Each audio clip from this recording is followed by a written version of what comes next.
Hello guys, welcome back लक्ष्य government job channel. दोस्तों, ये पार्ट 4 है। इससे पहले कि हम शुरू करें, मैं एक मोटिवेशनल कोट आपके सामने रखना चाहूँगा। कुछ मेरे फ्रेंड्स की, कुछ दोस्त थे हमारे, उनकी डिमांड थी कि ये कुछ मोटिवेशन कोट रखे जाएं, तो देख लेते हैं। मार ठोकर पहाड़ों को बन के रास्ता निकल जा, मार ठोकर पहाड़ों को बन के रास्ता निकल जा, तू सोने सा चमक उठेगा, थोड़ा सा मेहनत की आग में जल जा। तो आइए शुरू करते हैं, जलने की शुरुआत करते हैं इसी कोट के साथ। आइए, पहला क्वेश्चन है, शैवालों के अध्ययन को क्या कहा जाता है? फाइकोलॉजी कहा जाता है। जलियांवाला बाग हत्याकांड कब हुआ था? 13 अप्रैल 1919। मैंने आपको लास्ट वीडियो में बताया था कि ये हुआ था। इसके जब ये घटना हुई थी तो उस टाइम पे रविन्द्रनाथ टैगोर ने अपनी उपाधि लौटा दी थी। तो आप कमेंट में बताइए अगर आपने वो वीडियो देखा कि कौन सी उपाधि लौटा दी थी। और वही महात्मा गांधी जी ने भी लौटाई थी केसरी हिंद की उपाधि। नेक्स्ट देखते हैं, अशोक द्वितीय के नाम से कनिष्क को जाना जाता है। अशोक तो सभी को पता है, लेकिन अशोक सेकंड किसे बोलते हैं? कनिष्क को बोलते हैं। और भारत का नेपोलियन किसे बोलते हैं? ये भी मैंने आपको बताया था सेकंड वीडियो में। समुद्रगुप्त को बोलते हैं भारत का नेपोलियन। आइए आगे बढ़ते हैं। मुसलमानों के लिए पृथक राष्ट्र का सुझाव मोहम्मद इकबाल ने दिया था कि मुसलमान के लिए एक अलग राष्ट्र होना चाहिए, जैसे पाकिस्तान बना था। और पाकिस्तान जब बना था, कब बना था? 14 अगस्त 1947 को आज़ाद हुआ था। बना ही था बेसिकली। और भारत आज़ाद हुआ था उस टाइम पे। और पहले जो प्रधानमंत्री बने थे, लियाकत अली खान बने थे। ये भी नोट कर लीजिए दोस्तों, पेन और कॉपी लेकर बैठिए और उसमें नोट करते रहिए। ये क्वेश्चन आपको बहुत ज़्यादा हेल्प करेंगे। कई बार क्या होता है एग्ज़ाम में, जब हम लोग एग्ज़ाम देने जाते हैं तो हमने पुराना पढ़ा होता है, लेकिन रिसेंट टाइम में उतना हम नहीं पढ़ पाते हैं एग्ज़ाम से पहले, या पढ़ लेते हैं तो दिमाग में ग्रैप नहीं हो पाता है। तो उस टाइम पे क्या होता है, जब हम एग्ज़ाम देने जा रहे होते हैं और जब एग्ज़ाम में बैठे होते हैं तो कुछ क्वेश्चन ऐसे आ जाते हैं जो हमने बहुत पहले पढ़े होते हैं, वो अचानक स्ट्राइक कर जाते हैं हमारे दिमाग में। तो आप पढ़ते रहिए, छोड़िए मत, मैं यही कहूँगा आपसे। आइए नेक्स्ट देखते हैं। मुसलमानों के लिए पृथक राष्ट्र तो हो गया। और स्वतंत्र भारत के प्रथम गवर्नर जनरल कौन थे? स्वतंत्र भारत के प्रथम गवर्नर जनरल चक्रवर्ती राजगोपालाचारी थे। इसके अलावा इससे पहले अगर पूछे, लास्ट हमारे जो अंग्रेज गवर्नर जनरल थे वो कौन थे? वो थे हमारे माउंटबेटन। और गवर्नर जनरल और वायसराय शायद पता होगा आपको, नहीं बता देता हूँ मैं। जब 1857 की लड़ाई हुई थी, 1857 की, तो उस टाइम पे मेरठ से शुरुआत हुई थी 1857 की लड़ाई की, ठीक है। लेकिन हुआ क्या था कि हम लोग हार गए थे, मतलब हिंदुस्तानी हार गए थे उस 1857 की लड़ाई में। तो उस टाइम पे अंग्रेज़ों की तरफ से जो वो थे हमारे लॉर्ड कैनिंग थे। कौन थे? लॉर्ड कैनिंग हुआ करते थे गवर्नर जनरल।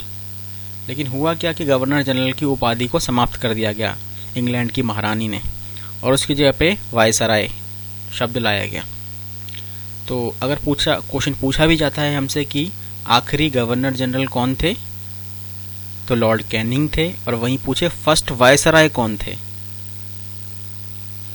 तो वायसराय कौन थे फर्स्ट? लॉर्ड कैनिंग ही थे। ये याद रखिएगा, कंफ्यूजन नहीं होनी चाहिए आपको। आइए आगे देखते हैं। श्वेत क्रांति का जनक किसे कहा जाता है? डॉक्टर वर्गीस कुरियन को कहा जाता है। और क्यों कहा जाता है? क्योंकि इन्होंने दूध उत्पादन में मदद की थी। हरित क्रांति का जनक किसे कहा जाता है? हरित क्रांति के दो जनक हैं, एक तो वर्ल्ड में है और दूसरा हमारा भारत में है। भारत में कहा जाता है आपका स्वामीनाथन को कहा जाता है। इन्होंने हरित क्रांति में काफ़ी ज़्यादा मदद की थी। और वहीं बात करें वर्ल्ड के अंदर, नॉर्मन बोरलॉग, याद रखिएगा, ये थे यूएसए के नॉर्मन बोरलॉग, इनको कहा जाता है वर्ल्ड के अंदर। वही कुछ क्रांतिज पूछी जाती हैं एग्जाम के अंदर, जैसे नीली क्रांति किससे संबंधित है? नीली क्रांति मछली पालन से संबंधित है। सफ़ेद क्रांति ये हुई, या श्वेत क्रांति, और भी क्रांतियां हैं, मैं आपको इकट्ठी करा दूंगा वो सारी क्रांतियां आने वाली वीडियोस में। नेक्स्ट, शारदा अधिनियम बाल विवाह को रोकने के लिए पारित हुआ था। बहुत बार पूछा गया क्वेश्चन, शारदा अधिनियम और बाल विवाह को रोकने के लिए शुरू किया था। भारत के वैज्ञानिक एवं औद्योगिक परिषद के प्रथम अध्यक्ष पंडित जवाहरलाल नेहरू थे।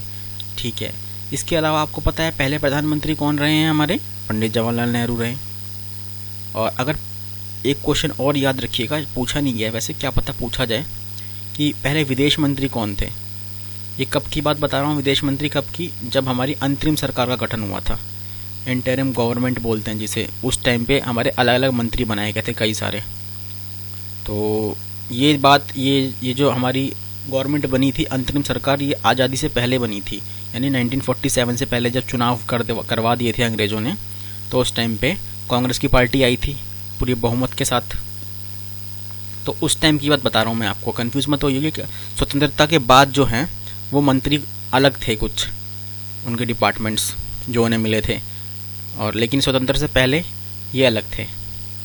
तो हालांकि स्वतंत्रता के बाद तो पंडित जवाहरलाल नेहरू ही थे हमारे प्रधानमंत्री, लेकिन विदेश मंत्री कौन थे उससे पहले? अंतरिम सरकार में 1947 से पहले यही थे हमारे जवाहरलाल नेहरू।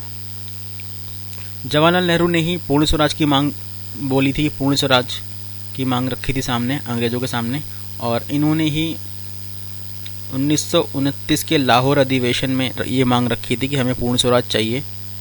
इसके साथ ही इन्होंने 1929 में ही रावी नदी के तट पे झंडा फहराया था और स्वतंत्रता दिवस मनाया था। यानी हम लोग जो है 1929 में स्वतंत्रता दिवस मना चुके थे। ठीक है, तो ये भी याद रखिएगा। नेक्स्ट, हमारा संविधान कब बनकर तैयार हुआ था? 26 नवंबर 1949। वहीं लागू करने की बात बोले तो 26 जनवरी 1950। 26 जनवरी 1950 को ही क्यों किया? क्योंकि हमने 26 नवंबर 1929 में हमने क्या मनाया था? स्वतंत्रता दिवस मनाया था। आइए आगे देखते हैं। ओडिसी डांस, कल बताया था मैंने आपको, सारे डांस बताए थे कल की वीडियो में। अगर आपने ना देखी हो तो देखिए, आई बटन पे शो हो रहा होगा ऊपर कि लास्ट वीडियो, तो वहाँ से आप देख सकते हैं, नहीं तो प्लेलिस्ट भी बनी हुई है, वहाँ से देख लीजिएगा। आइए आगे देखते हैं। आगरा नगर की स्थापना किसने की थी? सिकंदर लोदी ने की थी। लोदी वंश का राजा था सिकंदर लोदी। और पूर्व वैदिक आर्यों का सर्वाधिक लोकप्रिय देवता कौन थे? वैदिक आर्यों के तो इंद्र को मानते थे ये। इंद्र को वर्षा का देवता कहा जाता है। नेक्स्ट, भारतीय राष्ट्रीय कांग्रेस की प्रथम महिला अध्यक्ष कौन थी? Annie Besant. आइए थोड़ा सा कुछ क्वेश्चंस जान लेते हैं, आप नोट करते रहिए दोस्तों। तो राष्ट्रीय कांग्रेस यानी INC, इंडियन नेशनल कांग्रेस जिसे बोलते हैं, कब बनी थी ये? 1885 में बनी थी, 1885 में। और स्थापना की किसने थी? WC बनर्जी ने की थी, वोमेश चंद्र बनर्जी ने की थी इसकी स्थापना कांग्रेस की। और पहले अध्यक्ष वही बने थे, WC बनर्जी ही बने थे। बात करते हैं पहली महिला अध्यक्ष, जो के सामने लिखा है एनी बेसेंट। अगर पूछे कि पहली भारतीय महिला अध्यक्ष कौन थी, तो कौन थी? सरोजिनी नायडू बनी थी। उसके अलावा ये क्वेश्चन पूछता है कि गांधी जी इसके अध्यक्ष कब बने थे, कौन से साल में? तो गांधी जी 1924 में बने थे इसके अध्यक्ष। इसके साथ ही पूछता है कि पहला मुसलमान व्यक्ति का नाम बताइए जो भारतीय राष्ट्रीय कांग्रेस का अध्यक्ष बना था। तो बदरुद्दीन तैयब बने थे। कब बने थे? तीसरे साल बने थे, यानी जब 1885 में स्थापना हुई, उसके बाद 86 में दादा भाई नौरोजी बने थे, और 87 में बने थे आपके बदरुद्दीन तैयब जी, पहले मुसलमान थे। इसके अलावा 1888 में, यानी उसमें कौन बने थे? पहले अंग्रेज बने थे, जॉर्ज यूले। ये भी याद रखिए, पूछा गया क्वेश्चन है। क्वेश्चन पूछता है कि गांधी जी जो है कब बने थे? 1924 में बने थे। तो बेलगांव अधिवेशन में बने थे वो। बेलगांव अधिवेशन हुआ था कांग्रेस का। पहला अधिवेशन कहाँ हुआ था? 1885 में मुंबई में हुआ था। ये सब पूछे हुए क्वेश्चन है, कितनी बार पूछे हुए क्वेश्चन है, आपने एग्जाम दिए होंगे तो पता होगा आपको। नेक्स्ट, सत्यमेव जयते। ये तो बहुत ही फेवरेट क्वेश्चन रहा है एग्जामिनर का, पता नहीं कितनी बार पूछा गया क्वेश्चन है, मैं बता नहीं सकता इसको। सत्यमेव जयते कहाँ से लिया है? मुंडिको उपनिषद से लिया गया है। आज से 2-3 साल पहले तो रटा रटाया क्वेश्चन था, हर एग्जाम में पूछा जाता था ये क्वेश्चन। ये आगे देखते हैं। सांख्य दर्शन का संस्थापक कौन है? कपिल को माना जाता है। जातकों का महात्मा बुद्ध के पूर्व जन्म की कथाओं का वर्णन है। अच्छा, जातकों में महात्मा बुद्ध के पूर्व जन्म की कहानी दे रखी है। महात्मा बुद्ध के बारे में मैं बता चुका हूँ आपको, अभी जो कल परसों वीडियो डाली थी मैंने, उसमें मैंने आपको बताया था कि महात्मा बुद्ध ने जो है, इनका जन्म कहाँ हुआ था? लुम्बिनी में हुआ था। लुम्बिनी कहाँ पे है? नेपाल में। और इन्होंने अपना पहला उपदेश जो है कहाँ दिया था? सारनाथ में दिया था। बोध गया में इनको ज्ञान की प्राप्ति हुई थी, पीपल के पेड़ के नीचे। और इनके बारे में थोड़ा सा बता देता हूँ मैं, पिछली वीडियो में मैंने वैसे नहीं बताया था। तो बेसिकली जब ये पैदा हुए थे तो ये एक राजा के बेटे थे, ठीक है। तो इनके पिताजी ने जो है एक पंडित को बुलाया, विद्वान को बुलाया था और उनसे पूछा कि बताइए कि मेरा बेटा क्या करेगा। तो विद्वान ने बताया कि ये बहुत बड़ा सन्यासी बनेगा। तो ये सुनते ही उन्हें बड़ा अजीब लगा कि सन्यासी बनेगा मेरा बेटा। तो उन्होंने कहा मैं ऐसा होने नहीं दूंगा। तो इसके लिए उन्होंने क्या किया कि महात्मा बुद्ध को जो है बंद रखा मकान और उसके अंदर, अपने महल के अंदर, मतलब कि उन्हें बाहर जाने ही नहीं दिया। तो इससे हुआ क्या कि जब वो बड़े हो गए महात्मा बुद्ध, तो जब उन्हें थोड़ा समझ आया तो एक दिन वो अपने ऊपर छत पे खड़े हुए थे। तो उन्होंने देखा, बाहर ग्रिल पे खड़े हुए थे, तो उन्होंने देखा कि इंसान जो है बूढ़ा भी होता है, उसके बाल सफ़ेद होते हैं। पहला इंसान कोई बैठा हुआ था वहाँ पे पेड़ के नीचे। इसके साथ ही उन्होंने देखा कि कुछ लोग लाश को लेके जा रहे हैं। तो फिर उन्होंने सोचा कि इंसान मरता भी है, ठीक है, तो यानी मैं भी मर जाऊंगा एक दिन, वो सोचने लगे। तो ऐसा करते करते फिर वो निकल गए, घर छोड़ के चले गए। और ये थी महात्मा बुद्ध के बारे में। तो उसके बाद इन्होंने तपस्या की, बैठ के 10-12 साल तपस्या की इन्होंने। उसके बाद जो है इन्हें ज्ञान की प्राप्ति हुई। तो ज्ञान प्राप्ति से ये बौद्ध कहलाए, इनका नाम बौद्ध हो गया। आइए आगे देखते हैं। विनोबा भावे द्वारा स्थापित पवनार आश्रम कहाँ पर है? महाराष्ट्र में है पवनार आश्रम। अभी क्वेश्चन पूछा गया था, अभी सीजीएल का पेपर हुआ था जो, कि आपकी जो सावित्रीबाई फूले हैं तो वो किस स्टेट से बिलोंग करती हैं? सावित्रीबाई फूले, इन्होंने भी लड़कियों की शिक्षाओं के लिए काफ़ी काम किया है। तो ये महाराष्ट्र से बिलोंग करती हैं वो भी। नेक्स्ट, कुचिपुड़ी। मैंने आपको परसों सारे डांस बताए थे, मैंने नहीं बताया था आपको, तो ये भी देख लीजिएगा आप वीडियो के अंदर। ये है आंध्र प्रदेश का है, जो कि बहुत बार पूछे गए क्वेश्चन है।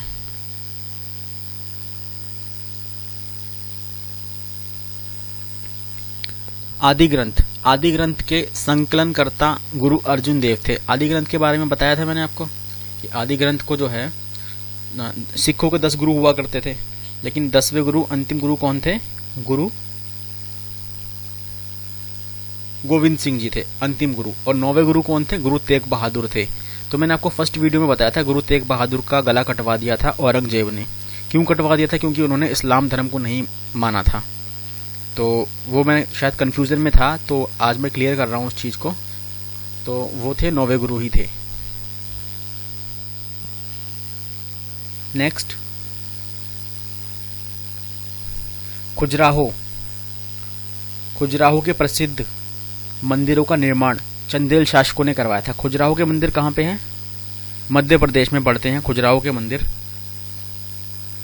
और ये अर्जुन देव के बारे में और बता देता हूँ मैं कि ये जहांगीर ने जो है इसको फांसी पर लटका दिया था।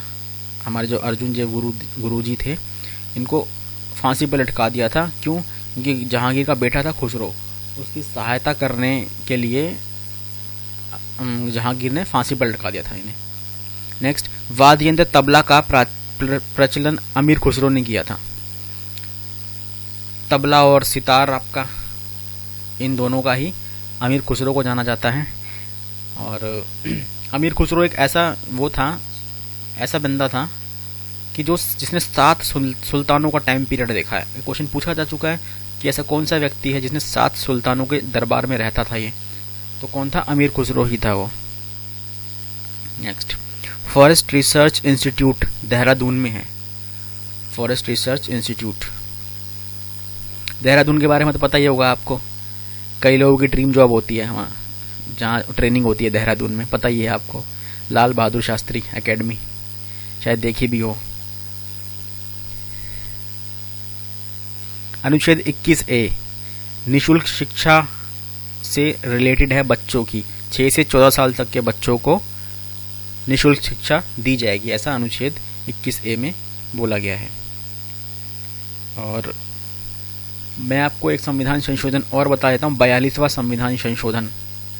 42वां संविधान संशोधन में 3 शब्द जोड़े गए थे, अखंडता, पंथ निरपेक्षता, और एक शब्द और जोड़ा गया था उसके अंदर।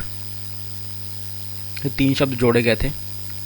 नेक्स्ट, गोभी मरुस्थल। गोभी मरुस्थल कहाँ पे? मंगोलिया में है। वहीं बात करूँ थार मरुस्थल कहाँ पे है? भारत में पड़ता है अपना, जो ये गुजरात के आसपास वाला क्षेत्र है, जो गुजरात और राजस्थान के साथ जो है पास लगता हुआ क्षेत्र है। और नेक्स्ट, यूनेस्को का मुख्यालय कहाँ पे है? तो यूनेस्को क्या काम करता है? यूनेस्को बेसिकली हमारे जितनी भी धरोहर हैं, मोनूमेंट्स हैं जो हमारे इंडिया में या वर्ल्ड में, तो उनकी देखरेख का काम किसके पास है? यूनेस्को के पास है। तो इसका मुख्यालय कहाँ है? पेरिस की राजधानी फ्रांस में है। नेक्स्ट देखते हैं दोस्तों। देखिए, मैंने आपको बताया था कि हम ऐसे पढ़ाई करेंगे। ये देखिए, इसमें सारे अध्ययन दिए हुए हैं जो एग्जाम में पूछे गए हैं। इसके अलावा बच जाएंगे तो हम बाद में कवर कर लेंगे। न्यूमेस्टोमैटिक किसका? सिक्कों का अध्ययन होता है।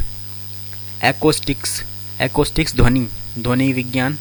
एंटमोलॉजी कीटों का अध्ययन। ऑर्निथोलॉजी पक्षियों का अध्ययन। सेरिकल्चर रेशम कीट पालन। एपीकल्चर मधुमक्खी पालन। पोमोलॉजी फलों का अध्ययन। पिसीकल्चर मछली का अध्ययन या मत्स्य का अध्ययन। माइकोलॉजी मैंने बताया था इस वीडियो की स्टार्टिंग में, कवकों का अध्ययन है। और फाइकोलॉजी, दोनों पूछे जाते हैं, बहुत ही ज़्यादा पूछे गए हैं। माइकोलॉजी कवकों का अध्ययन, फाइकोलॉजी शैवालों का अध्ययन। एंथोलॉजी पुष्पों का अध्ययन। पोमोलॉजी ये रिपीट हो गया है, फलों का अध्ययन। इक्थियोलॉजी मछलियों का अध्ययन। देखिए 2 हैं, एक तो अध्ययन है पिसीकल्चर वाला, और इक्थियोलॉजी, दोनों ही मछलियों के लिए हैं। तो एक ही मतलब कई शब्द हो सकते हैं एक ही चीज़ों के लिए। डेंड्रोलॉजी किसका है? वृक्षों और झाड़ियों का अध्ययन है। ओफियोलॉजी किसका है? सांपों का अध्ययन करना।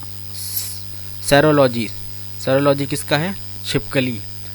सिल्वीकल्चर काष्ठी पेड़ों का, जो झाड़ी वगैरह होती हैं। तो थैंक यू दोस्तों, कैसा लगा वीडियो आप बताइएगा कमेंट में। अगर कोई इम्प्रूवमेंट की ज़रूरत है तो वो भी बताइए।